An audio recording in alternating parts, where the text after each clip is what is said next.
Ratio analysis चल रहा था अपना, 2 टाइप ऑफ रेशियो हो गई। वॉइस आ रही है ना दीपाली? हाँ दीदी आ रही है। ठीक है, 2 टाइप ऑफ रेशियो हो गए अपने। फर्स्ट रेशियो अपना हो गया था लिक्विडिटी रेशियो, ये short term solvency. Solvency ratio. हाँ, लिक्विडिटी को शॉर्ट टर्म बोलना है अपना को। और दूसरा अपन ने किया था कल कैपिटल रेशियो। हाँ कैपिटल रेशियो। उसमें हो गए लॉन्ग टर्म। एक बार मुझे सारे फॉर्मूले रिवाइज करवाओ, आप करवाओ। लिक्विडिटी में कितने पढ़े थे हमने? 3 पढ़े थे। कौन कौन से? करंट रेशियो, हाँ जी, करंट एसिड अपॉन में करंट लायबिलिटी। ठीक है। करंट रेशियो का दूसरा नाम क्या पढ़ा था? Working capital ratio. Working capital ratio. ठीक है। दूसरा quick assets ratio, acid test ratio. और एसिड टेस्ट रेशियो, उसका फॉर्मूला था क्विक एसिड अपॉन में करंट लायबिलिटी। फॉर्मूले रहने दीजिए, बस मेरे को नाम रिवाइज करवा दीजिए आप। थर्ड रेशियो था एब्सोल्यूट कैश रेशियो। इसमें कैश इंक्लूड नहीं करते, बस कैश ही लेते हैं बस, बाकी नॉन कैश नहीं लेते, मतलब अदर देन कैश नहीं लेते। नॉन कैश नहीं लेते। हाँ ठीक है। ये हो गया था हमारे फर्स्ट करंट रेशियो के 3 पार्ट हो गए थे। फिर हमने पढ़ा था capital structure. Okay, capital structure के 2 भाग में पढ़े थे हमने। एक कैपिटल स्ट्रक्चर के हमने 2 पढ़े थे, इंटरनल नहीं 2 भाग पढ़े थे। एक तो हमारे थे जो रिलेटेड थे कैपिटल स्ट्रक्चर से। हाँ, और दूसरे हमारे कवरेज रेशियो से। ठीक है। तो कैपिटल रेशियो में हमने 6 या 7 पढ़े थे लगभग। Debt equity, total assets to debt, proprietary, fix assets to current assets, fix assets ratio. हाँ, कैपिटल गियरिंग रेशियो। और फिर कवरेज में पढ़े थे 3 अपन ने, आईसीआर, डिविडेंड कवरेज डीसीआर, और एक फिक्स कॉस्ट कवरेज रेशियो एफसीसीआर, है ना? ठीक है। तो हमारे ये लगभग जितने 10 to 13 फॉर्मूलेज जो थे लगभग कवर हो गए। अब थर्ड जो हम शुरू कर रहे हैं वो है हमारे पास टर्नओवर रेशियो या एक्टिविटी रेशियो। ये वाले रेशियो ना ध्यान से समझना, टर्नओवर रेशियो और एक्टिविटी रेशियो, क्योंकि ना इनके ऊपर बैलेंस शीट बनानी बहुत ज़्यादा आती है। इन क्वेश्चंस में बैलेंस शीट बनानी बहुत ज़्यादा आती है। बाकी दोनों रेशियो से बैलेंस शीट बनाना बाद का काम है, लेकिन टर्नओवर रेशियो सबसे पहले काम यूज़ में होते हैं आपके, जब आपको बैलेंस शीट मेंटेन करनी होती है। अच्छा, टर्नओवर रेशियो जो एक्टिविटी रेशियो है टाइम्स में आएंगे। कवरेज रेशियो थे वो टाइम्स में थे अपने आंसर उनके, एक इनको टाइम्स में लेना है अपन को। ठीक है, ये ध्यान रखना, पीछे प्रपोर्शन में ले, परसेंटेज में, ये टाइम्स में ले, तो इसको टर्नओवर को और ये एक्टिविटी को इनको टाइम्स में लेना है। एक एक करके स्टार्ट करें।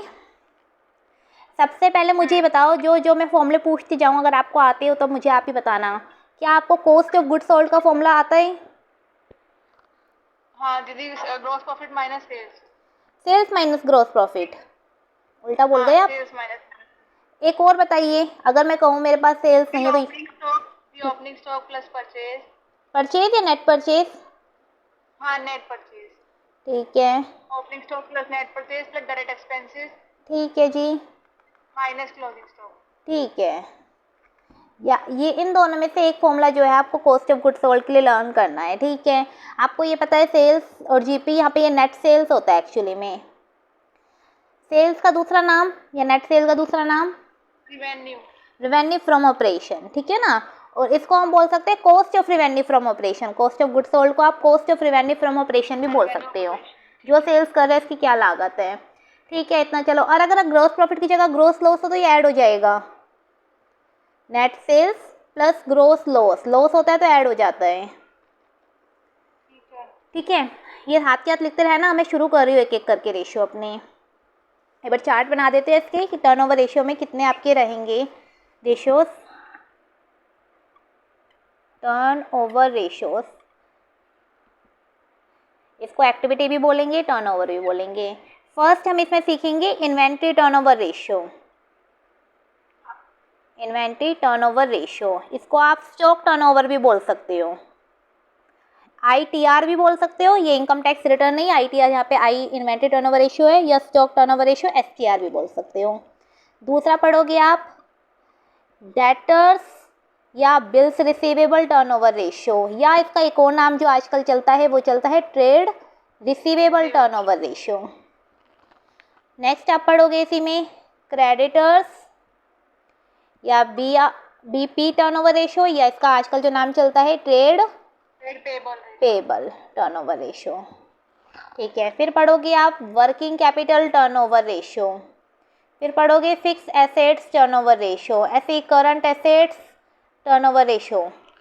मतलब टर्नओवर रेशियो ऐसे है, आप जितने इसके पार्ट्स करना चाहो उतने पार्ट्स इसके कर सकते हो, ठीक है। और भी आपके बहुत सारे टर्नओवर रेशियो में और भी टाइप्स रहेंगे, तो वो धीरे धीरे करके मैं डिस्कस करती हूँ। कैश टर्नओवर रेशियो, ये था आपके पास करंट एसेट्स, ये है कैश टर्नओवर रेशियो। तो नाम लिखते चले जाओ आप, जो जो आपके नाम आ रही है, ठीक है।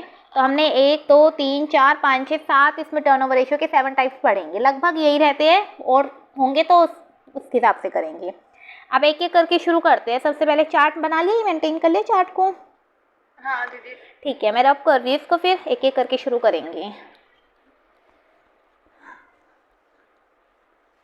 सबसे पहले हमारा पास आता है इन्वेंट्री टर्नओवर रेशियो।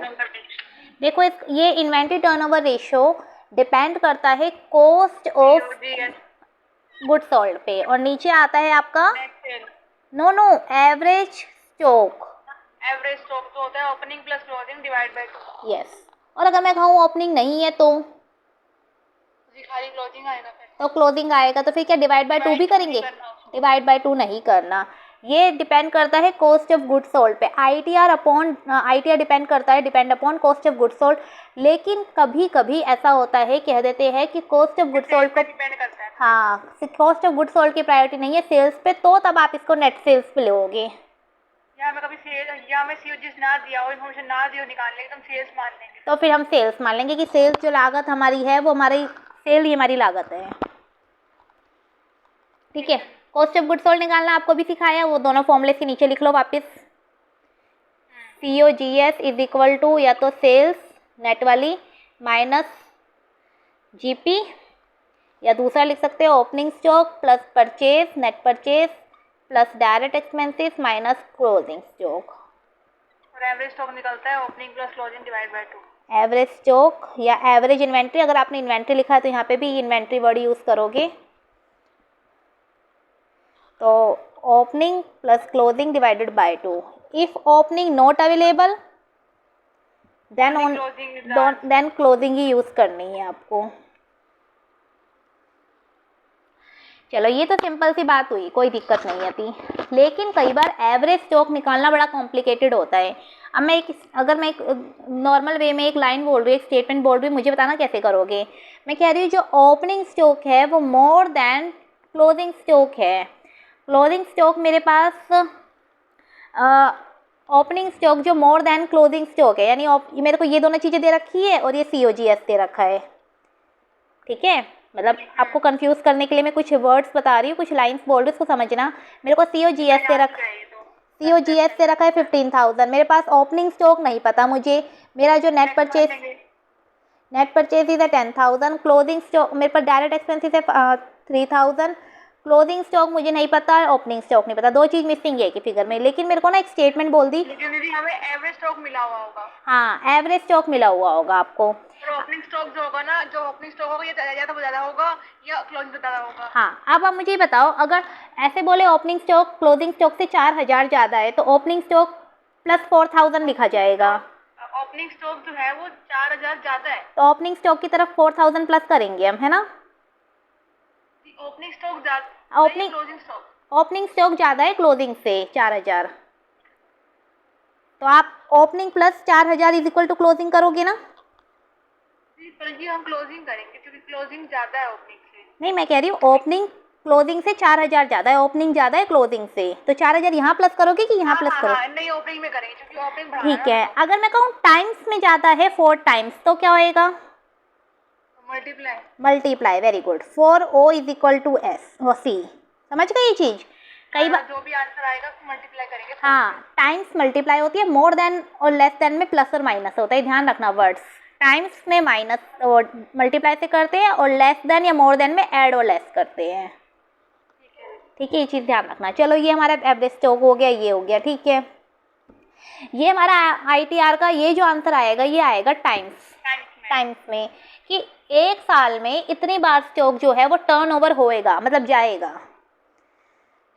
एक साल में ITR का मतलब है कि एक साल में इतनी बार हमारा स्टॉक जो है हमारे गोडाउन से या हमारे जो फर्म जहाँ से भी हम काम शुरू कर रहे हैं, कंपनी के मेन फैक्ट्री से या रॉ मटेरियल के सेंस से यहाँ से वहाँ तक जाएगा, ठीक है। ये चीज़ ना अगर हम इसको फाइनेंशियल मैनेजर पढ़ रहे हैं ITR से, एक कॉस्ट मतलब कॉस्ट अकाउंटिंग भी होती है, उसमें आप एक वर्ड पढ़ते हो इकोनॉमिक ऑर्डर क्वांटिटी, सुना हो आपने, EOQ। हाँ पढ़ा दीदी। तो EOQ, हम साल में कितना सामान मंगवा रहे हैं। EOQ जो होता है उसमें आप एक बैच EOQ का ऑर्डर पढ़ा है कभी आपने? EOQ का ऑर्डर, उसका फॉर्मूला होता है R/EOQ, नंबर ऑफ ऑर्डर जो निकालते हो। तो उसमें ये होता है ना, एक साल की कितनी रिक्वायरमेंट थी और एक बारी में कितना जाएगा, तो डिवाइड करते हो तो पता चल जाता है कितनी साल में कितनी बार जाएगा। यानी ITR और EOQ ऑर्डर सेम होते हैं क्या? मेरा ITR और EOQ नहीं, EOQ order, number of order.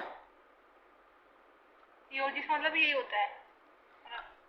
समझ कंफ्यूज हो गए आप? मैं दोबारा, ITR समझ आ गया आपको?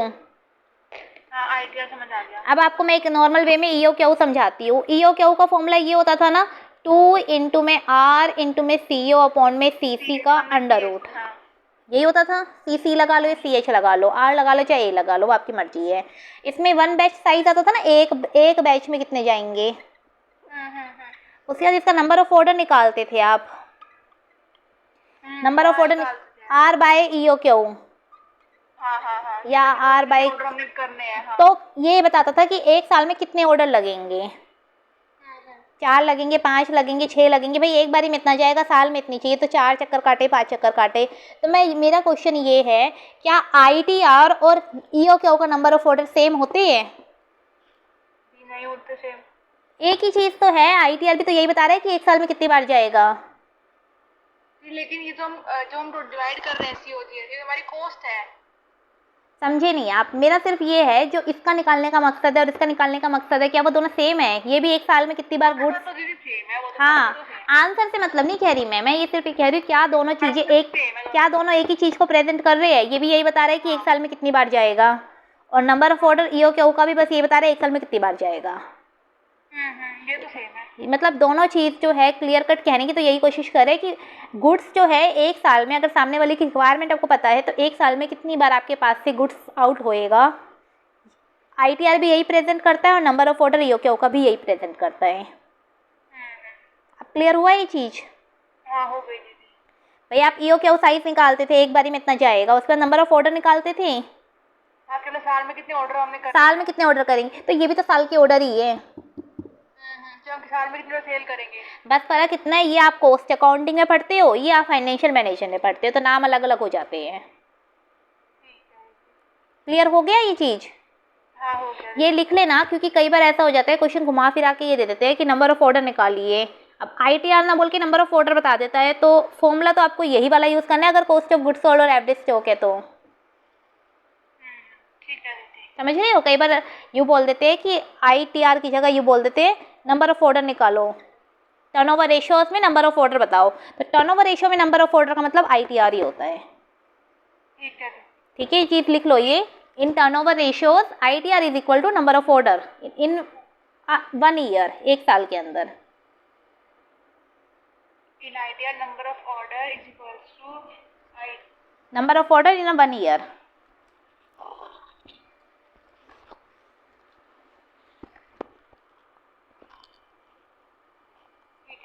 ये हो गया? चलो ये तो टाइम्स में आया हमारा, ठीक है। अब हमें निकालना होता है, मैं ये स्टॉक जो आउट करने की सोच रही हूँ, पहले इसको होल्ड भी तो करूँगी ना, कितने कितने महीने बाद जाएगा,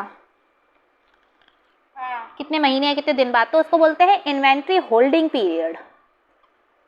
हाँ हम निकालते थे डेज में निकाल लो, मंथ में निकाल लो, वो आपके ऊपर डिपेंड करता है। Inventory holding, 65 divide by ITR holding period निकाल रहे हो आप, इन्वेंट्री टर्नओवर रेशियो का होल्डिंग पीरियड, मतलब इन्वेंट्री का होल्डिंग पीरियड, IHP। तो इसका अगर मैं डेज में निकालूंगी तो सबसे बेस्ट होता है डेज में निकालना, तो फॉर्मूला रहेगा 65 divide by ITR। Very good, जो ITR का जो टाइम आया था। अगर कई बार ऐसा होता है, ये बोल देते हैं 360 लेना है, 1 ईयर इज इक्वल टू 360, क्योंकि 5 जो होते हैं वो गैजेटेड हॉलीडेज होते हैं, जो होते ही होते हैं हर जगह। कह रखा हो 365 फुल ईयर लेना तो 365, लीप ईयर लेना तो 366, बट नथिंग मेंशन, देन 360 ले सकते हो आप आराम से। 365 गैजेटेड हॉलीडेज होते हैं ना एक साल के अंदर, कौन कौन से? 26 जनवरी, 15 अगस्त, 2 अक्टूबर, होली और दिवाली। ये 5 जो होते हैं ये गैजेटेड हॉलीडेज होते हैं, मतलब इस दिन छुट्टी होती ही होती है पूरे देश में। ठीक है ठीक है, अगर मुझे मंथ में निकालने हो तो? जी, मंथ में 12 से करेंगे। मुझे वीक्स में निकालने हो तो? 52 वेरी गुड। मुझे क्वार्टर में निकालने हो तो? 4 से डिवाइड। और मुझे अगर हाफ ईयर में निकालने हो तो? 6। नो, 2। अच्छा हाँ, 2 होते हैं ना, 6 के 2 होते हैं। 6 के 2 होते हैं, 6 महीने के हैं, लेकिन होंगे तो 2 ही। होंगे तो 2 ही। ये चीज़ ध्यान रखना है, बच्चे यही गलती कर देते हैं, 6 बोल देते हैं, वो गलती हो जाती है। ठीक है। ठीक है, क्या जो मेरे पास लीड टाइम गैप पीरियड है, लीड टाइम या गैप पीरियड है आई ओ क्यू का, क्या वो भी सेम ही है क्या? ये आई ओ क्यों क्या मतलब है? सॉरी, आई ओ क्यू नहीं, ई ओ क्यू। ई ओ क्यू का जो लीड टाइम या गैप पीरियड निकालते थे हाँ, उसके फॉर्मूले भी यही होते थे ना? हाँ, ऐसे ही निकलता था वो भी। तो इसका मतलब इन्वेंट्री होल्डिंग पीरियड या लीड टाइम या गैप पीरियड और ई ओ क्यू मतलब 2 ऑर्डर के बीच में कितना गैप होना चाहिए, और इन्वेंट्री होल्डिंग पीरियड दोनों चीज़ सेम ही है। सेम है। साफ, कई बार ऐसे बोल देते हैं इन्वेंट्री होल्डिंग पीरियड निकाले, कई बार बोल देते हैं गैप पीरियड निकाले कि कितने समय रखने के बाद कितने समय बाद आउट होएगा। अब जैसे इसका आंसर आ जाए बाई चांस 37 डेज, तो मतलब 37 डेज हमारे पास रहेगा, उसके बाद ही आउट हो जाएगा। ठीक है दीदी। ठीक है, चाहे तो आप इसको इन्वेंट्री होल्डिंग पीरियड बोल लो, चाहे इसको लीड टाइम या गैप पीरियड बोल लो। ये हाथ के हाथ इनकी नेम लिखते चलना साथ साथ। ठीक है। ठीक है, डेज तो डेज, मंथ तो मंथ, वीक्स तो वीक्स, क्वार्टर तो क्वार्टर और half year to half year. Best होता है डेज में निकालना। ये दोनों चीज़ क्लियर हो गई, फर्स्ट रेशियो कंप्लीट हो गया, ये आपका इन्वेंटेड टर्नओवर रेशियो।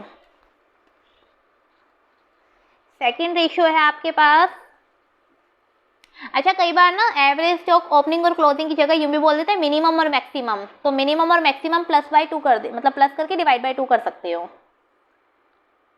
एवरेज वाला। एवरेज स्टॉक के 2 फॉर्मूले हैं, या तो आप लिख लेना ओपनिंग प्लस क्लोजिंग /2, या कई बार ऐसा होता है मिनिमम प्लस मैक्सिमम /2।